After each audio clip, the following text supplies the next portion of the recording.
I started about 2 months before COVID shut down. At that time, I did have buyers under contract that thankfully we saved somehow throughout the whole COVID closure. 2 months in the business, you had buyers under contract. I had, yeah.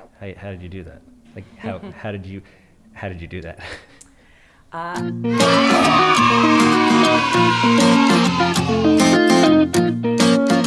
Ready to rock? Yeah, kid, welcome back to another episode of Smells Like Happy with Handsome. I'm your host, Charles Weinraub, aka the Handsome Homebuyer, aka Captain Permit. You need permits. You have permit problems? You have to have permit problems. Of course. Everybody has permit problems. Where do you have the worst permit problems? We just recently had one. Actually, don't. The towns get pissed about this. I learned this last week. I did a video on best and worst building departments. And I found out why my permits move even slower in the worst ones. I can name the worst one. Apparently, so just do it like this, so they don't. Oh yeah. No, they are the actual worst. Yeah. Like the literal worst. Like 6, 9, 12 months. We sold with them open, believe it or not. So you have to. There's no other option. Mm-hmm. The only thing that's like scary now is if rates are moving and buyers want an excuse to get out. If there's open permits, they can get out. Or violations, which is a little scary. So do you do most of your work in Nassau and North Shore? Are you everywhere? I'm a little bit of everywhere. Okay. I'm from Woodbury originally. Okay. I currently live in Bayside in Queens, so I really drive through the island every single day. I do a lot of work right now, Huntington, Greenlawn, East Northport, and really all over. I've done condos in Plainview, Jericho, Island Park, Glen Cove, so I'm all over the place. Back to permits, Captain Permit, 516-513-8838. Obviously, I'm the Handsome Home Buyer. If you have a house that smells like cat pee, dated from the 1960s, 6 inches in the mold on the wall, you got anything like that? We just recently remediated it. Fleas? Nothing like that? So I'm sure I'll find 300 yards of garbage. If so, I'm your guy. All right. I want to buy it, 516-777-SOLD. So congratulations. A lot of big things going on for you in the last couple of months. Yeah. You got engaged. Yes. Very exciting. Thank you. I watched the proposal. Oh, thank you. Very exciting. When are you getting married? Thinking next fall. Okay. 2023. Nice. Just won top 20 under 40. Yes. Big deal. Yes. Exciting.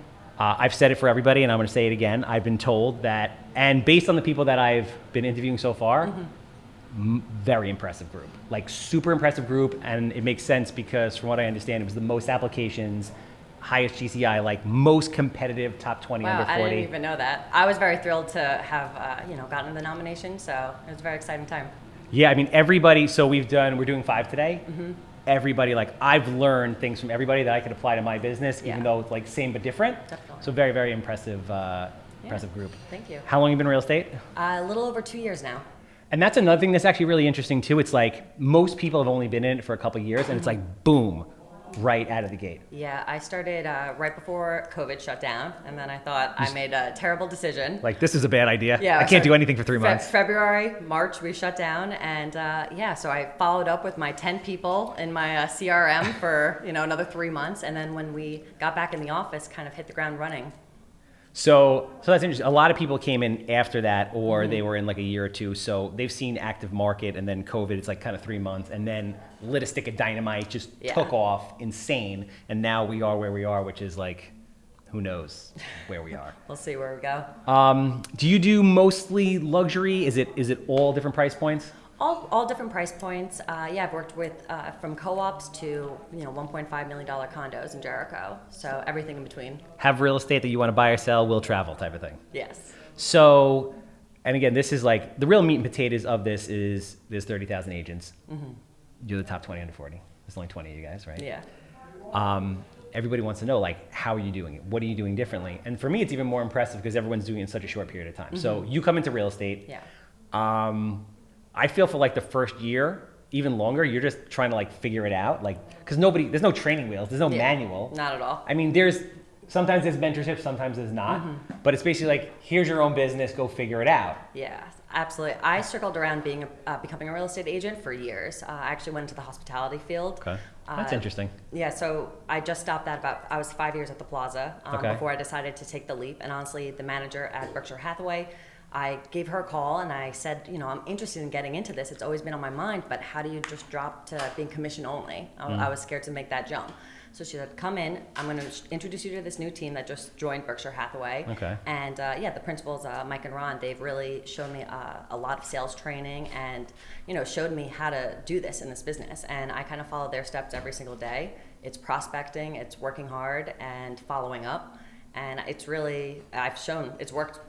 So every step of the way. Yeah, the overarching thing that I've been seeing today also is, communication and people skills, right? So and I always thought before this, I was like, bartenders and police officers always make great agents for some reason. They communicate well, they know a lot of people, boom. But hospitality lends itself exactly the same thing. Yeah, I felt like it was a very nice shift into it. So what ended, why did you leave hospitality because COVID hit? Oh no, because you were in the service. No, it was right before. I honestly was getting burnt out. 5 years later, I was working in a luxury hotel, just working 80 hours a week in a small box with no windows. I just felt like there was something else out there.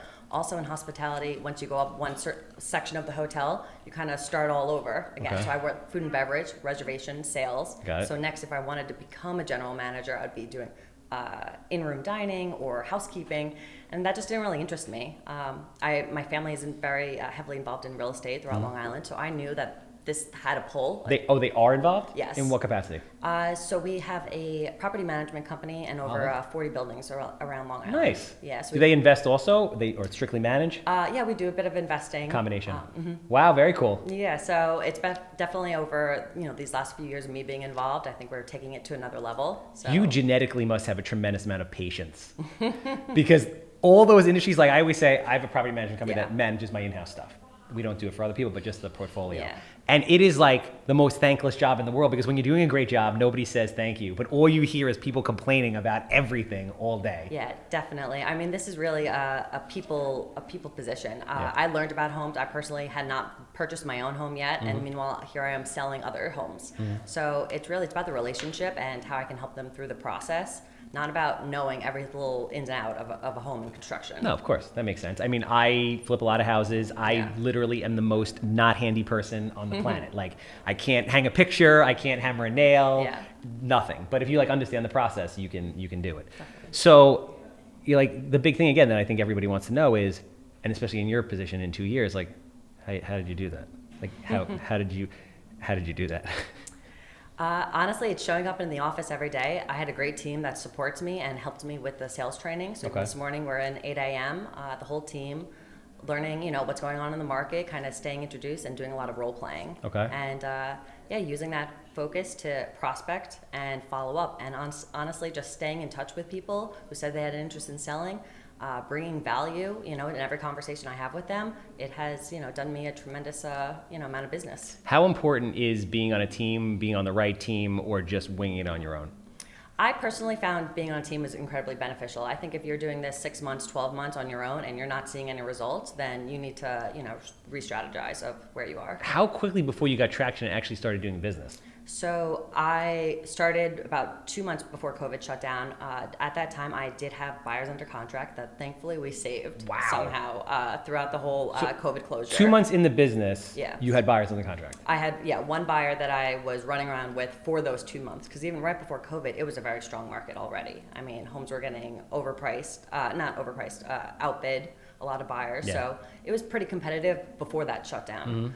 So about 2 months, again, the team was assisting me as well. So I had the first one. And then after that, we do a lot of lead generation. And so I immediately started working with buyers. Those were my first 3 or 4 deals. Okay, that makes sense. So at this point, what's the split? Do you have kind of a healthy mix of both? Are you more buyer heavy? Yeah, I actually do have a healthy mix of both. I would say 50% buyer, 50% listing. That's good. So this year especially, it's been very tight for inventory. I've been working primarily with more buyers. I just picked up another listing right in Hellside. We're have an open house this weekend, and I have a few more coming up in September. So it's a healthy shift too. How were you getting? I mean, obviously the market's different now, but in the peak of absolute madness of list a shed for $400,000 and get over ask. How were you getting your buyers' offers accepted in that kind of environment?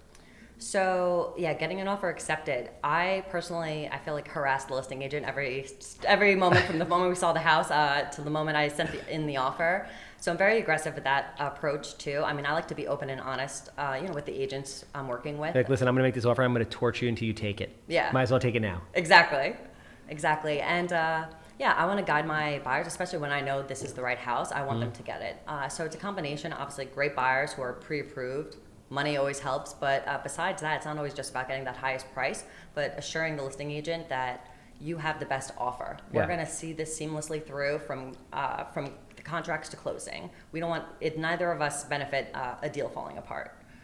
I also work with our lender a lot with Links Mortgage, and so they're very beneficial and assist me too. Working with the listing agent, letting them know I pre-approved them, even going as far as getting their underwriting letter, ahead of time.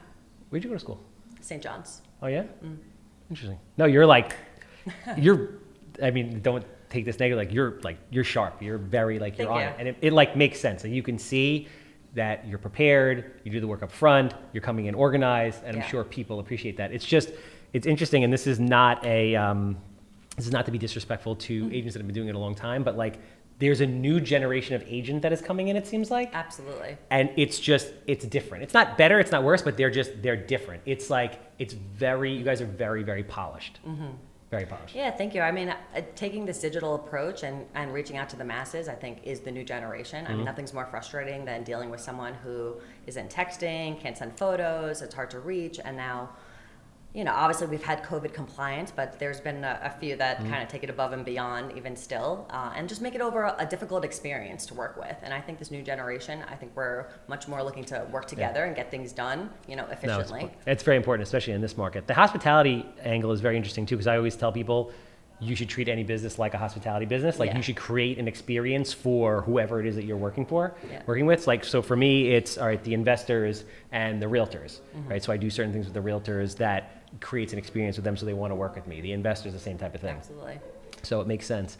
So what are you, from a prospecting standpoint, what are you finding is the most effective? At the end of the year, when you quantify everything that's going on, you went top 20 and 40, you did, 25, 35, 45 deals, whatever it was. When you look back on it, you say, where are these deals coming from and what's making sense?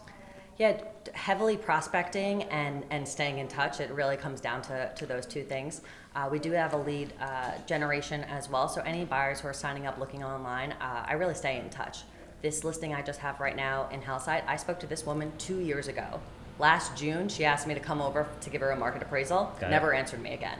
And right now, I just listed her home and we're having our first open house. Now, were you touching her, reaching out to touch her? Oh my gosh, I left her voicemail after voicemail. When we showed up, my partner asked, so I know you've been speaking to Kristin for the last, few years. And she goes, I wouldn't say that. She goes, she's been calling me. Yes. She's been leaving messages. Exactly. So do you have a system for that in the sense that you're I'm gonna reach out to these people every month, every 45 days? Oh, absolutely. We have a CRM in place, and we have follow-ups depending if they're buyers or sellers or what they're looking for. After I make a call, I'll reset that follow-up too, depending on our last conversation. So you're really embracing the technology. There's a lot, brokerages have a lot of different technology, CRMs, et cetera, and I feel like a lot of agents aren't using them the way they should be using them. Yeah, I would say it is the backbone of our business. Yeah. Absolutely. So everything is organized. Are you a very organized, very regimented person? More so in work than I would say in personal life. I was like, my room could get a little messy, but yeah, definitely work. I mean, I like to show up prepared. Nothing worse than, being at that open house and people are showing up and I'm running around, with just not prepared. So what are you seeing out there as far as the transition? Obviously things are a little bit different now. Yeah. What are you seeing out there? What are you seeing as far as buyer activity? Are you seeing price drops? Are things selling for X% less? I'm curious. I know what I'm seeing with my markets. Yeah. And that I'm selling anywhere from 300 to $1 million. You seem to be doing. You do some higher end stuff than that. Yeah, absolutely. I would say I'm right in that same field, and especially working with buyers, I'm really getting a feel of what's going on. What are they saying? So, rates are obviously up. Yeah. With that being said, people are buying and selling homes for personal reasons, no matter what. 100%. It's not always just about the money. You need a larger home. You need to downsize. It's going to happen. Yes. I'm finding there's definitely have been a lot of price decreases, price improvements. I would say at the same time, any a beautiful home, well done home that's priced correctly the first time, those are still flying off the shelf. Yeah.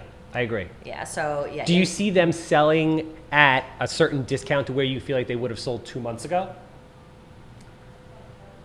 Discounting now, I think it's going. So that house that's, let's say that house that's appropriately priced, that's gone in a weekend, multiple offers over ask. And you might not know the answer, and that's okay.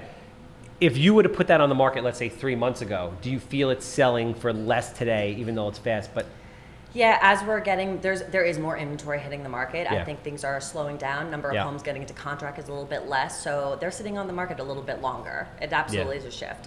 People who want these outrageous numbers, that's not happening anymore. And even like, I'm guilty of this, even though I know, I'm like, listen, you know what? There's nothing normal about selling a house in 30 seconds that needed to be fully gutted for $20,000 over the asking price or whatever it was. Exactly. But you become conditioned. Whereas when I first got in the business 6 years ago, it's like, hey, budget to be under contract in 30 days. That's what you want to do. Now it's like, we're not under contract in like three hours. Like, what's going on? Should we do a price reduction? It's very different. I'm seeing 5% drop. That's what I've seen. I've seen a 5% drop.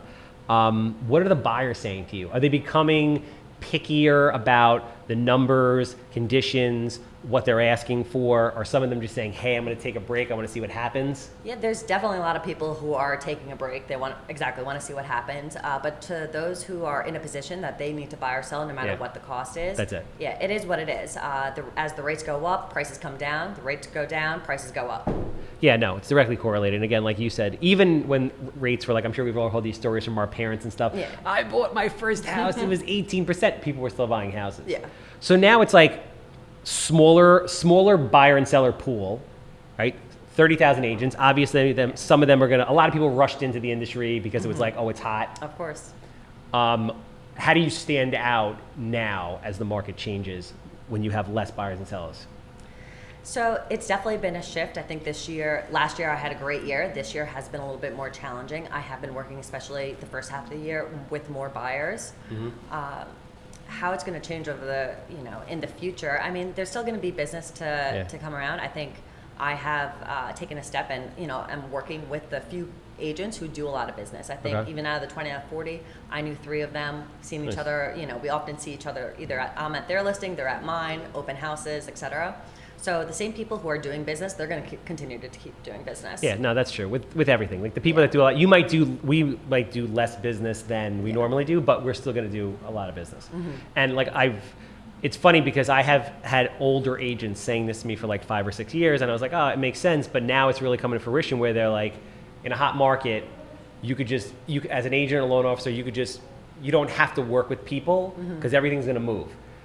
But when the market changes, now we all really need each other to like kind of join together as a team. And the relationships you have with people and how much they respect you and how you're preparing and how professional they know you are makes a difference. Absolutely. This is how you get your offer accepted. You're our colleague among each other. We're not enemies, different agents working together. No, it makes sense. Do you like a particular price point? Do you not care? You're like, I'll sell anything from 200,000. Do you prefer to be in like a certain... I love the million plus. So yeah, I work in all different price points. I'm happy to help friends, families, make this move. I'm very happy to be a part of their lives, and that's really what it's about, being a relationship. Of course, the higher luxury price point is definitely more favorable. Are you seeing that? Are you seeing price points above $1 million? Like, are they still moving? Are there pockets? Like, somebody asked me yesterday, I was like, you know what, that's an interesting question.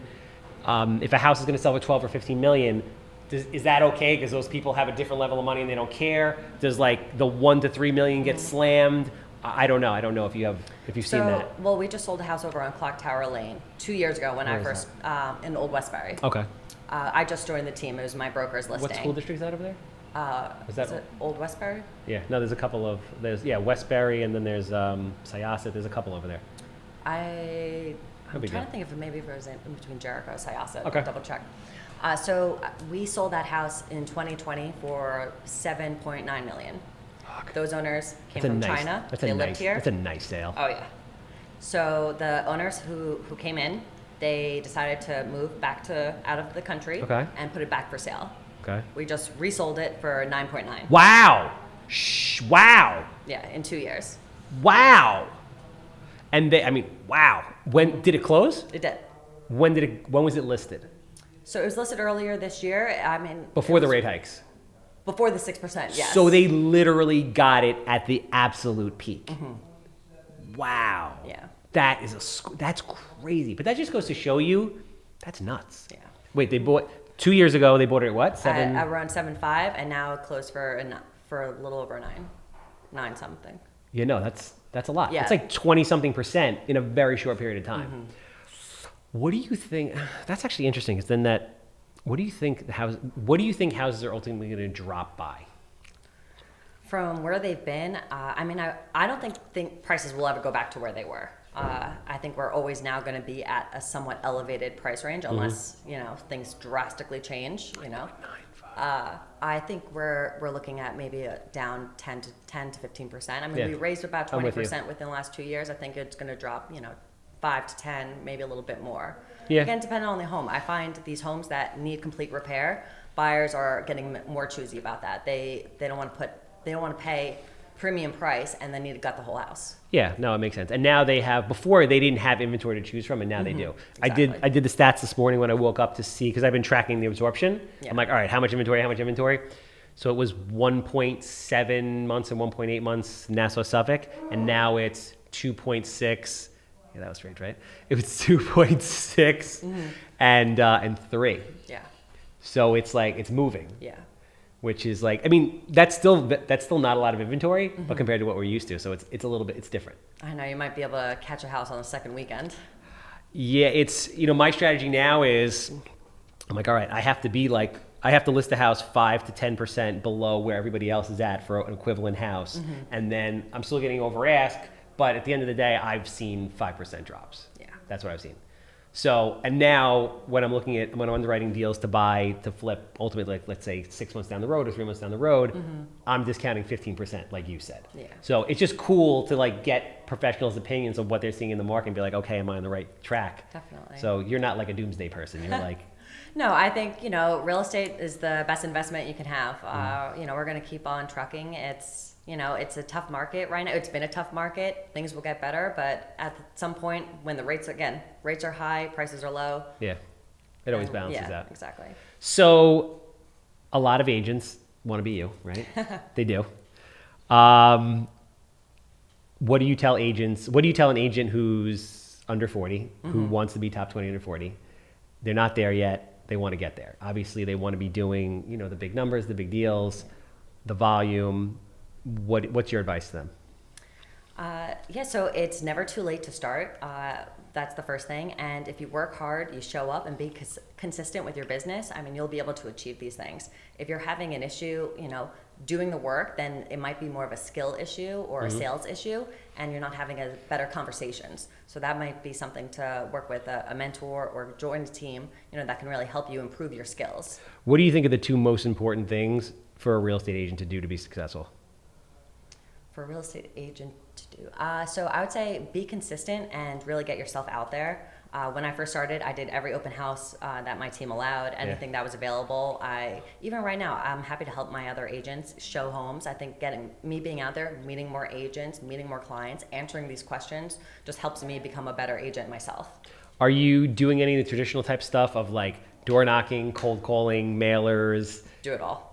Oh, really? Yeah. Door knocking? I have done a few door knocks. I had my partner wait in the car. They actually went pretty successful. And then a few others, just no answer. So I left a little bit of a little mailer and things like that. Okay. Cold calling? You doing it?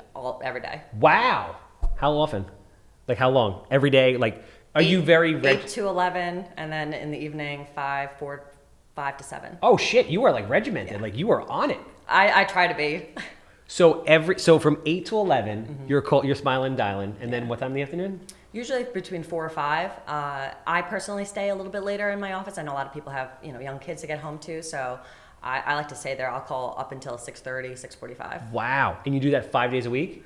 I'm not as regimented as I would like, but yeah, that's 3 days a week. That's the schedule I try to keep. But it's consistent. Yeah. Because there's a lot of agents out there that don't believe in it or don't want to do it. It is an uncomfortable thing to do. I do it sometimes too, just to like, I don't really have time, but I do it every once in a while, like every 2 weeks, I'll get down and like, call a bunch of people for like 2 hours just to kind of stay grounded and get a feel for people that are looking to sell their house from an investment standpoint. but it is uncomfortable for most people. Yeah, absolutely. You got to really just break that barrier. Honestly, anyone who's successful, it goes back to, keeping a schedule, staying healthy, staying fit, and, working hard. What is the craziest thing anybody ever said to you on a phone call? You ever get like just cursed out? All the time. Yeah. Who curses you out? You're the nicest person in the world. Oh my God. I had someone screaming at me. I was like, okay, I promise I will never call you again. Screaming, stop being so agreeable. Like, okay. I was like, please stop calling my office now. That's when I would call someone and be like, listen, let's talk. What do you really have going on in your life? Because you can't be this upset about me calling you. Oh, absolutely. I've heard it all. So yeah, the cursing out is rough. We try to send photos or video messages as well. That's dope. That works. That works pretty good. Yeah. The video text? I got a video back and I was like, What kind of video? The guy, he's like, join me, I'm on the beach, and he's, sending me pictures. I was like, all right. I was like, not every time, but, Yeah, so, no. Grain of salt with each. That's awesome. How effective has the cold calling been? Like, how much business have you actually gotten off of it? 90% of my business. Wow. Yeah. So once it starts with a cold call, and it really, I put them in the CRM, and I develop a relationship. So now a year later, they go, hey, Kristin, still not ready. Stay in touch. Like. Wow. Mm-hmm. So are you calling a certain geographic area? Are you calling everybody? Like I had this guy on the podcast maybe 2 years ago. I called him the cold call king. His name was Tyler. Mm-hmm. He literally all he did was cold call, and he cold called Long Island. When I mean Long Island, all of Long Island. He cold called everybody. Yeah. Doesn't matter who it was. It was insane. Yeah. Do you have a target? What's the strategy? Yeah, I pick different areas. Once I sell a house, list a home, I kind of go around that area and work off of that. So that's how you do it? Yeah. Okay. So basically you'll list a house or sell a house, and then you'll hit them and say, hey, listen, I just listed this house. We just blew it out. Exactly. Are you looking to buy or sell? Are most people receptive and at least will have a conversation with you?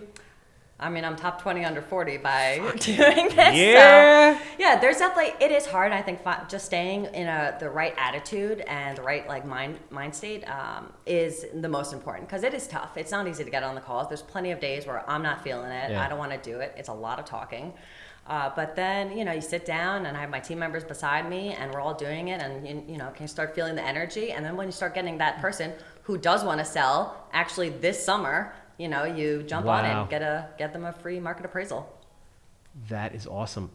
You're the first person, I don't really know a lot of people that really, people say they cold call, but who really, really, really surgically cold calls. And for you to say you're getting 90% of your business in such a short period of time, that's huge. Yeah, it's between that and online leads. And now, this is now going into finishing up my second year, I'm starting to get referrals from past clients. Of course. So yeah, when I first started, my sphere of influence, it was non-existent. I was like, I have no one I can ask to buy or sell their home.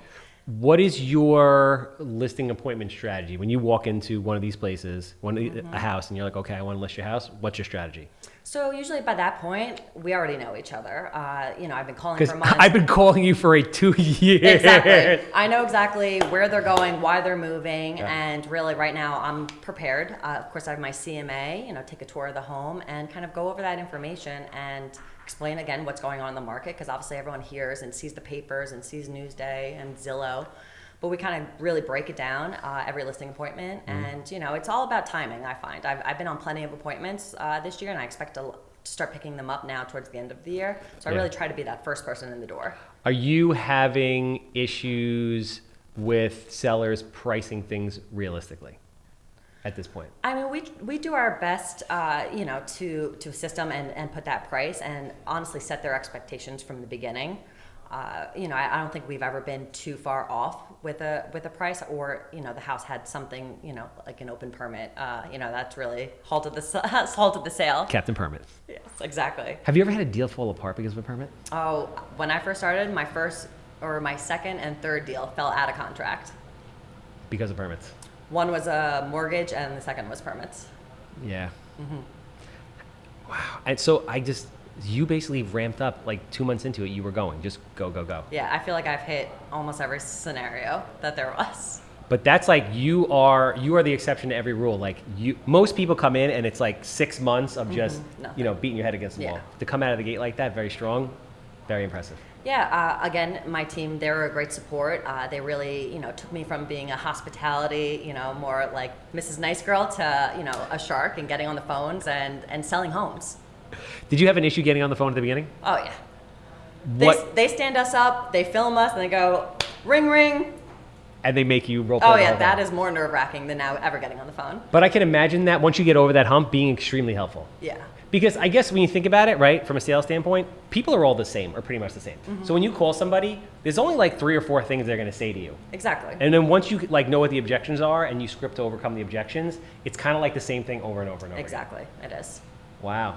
Very impressive. Listen, congratulations. Thank you so much. I really appreciate you coming. Very cool. Yeah. If anybody's looking to buy, sell, how do they find you online, phone number, whatever contact information you want to put out there? Yeah, absolutely. Say my number here. Yeah, right. Yeah, so Kristin Sievert. You can find me on Instagram, the Pension Lanzalotta team, Berkshire Hathaway. My phone number is 516-330-2368. Thanks. Handsome home buyer. You know the drill. CAPI, mold, fleas, garbage. What am I missing? Fire. Anything else? Say CAPI? Yeah. Oh, no. Thank you. How can you forget CAPI? CAPI, I want to buy it. 516-777 sold. Don't forget the captain. Again, anybody need a loan officer? Sauerzolo, Cardinal Financial. That's a wrap.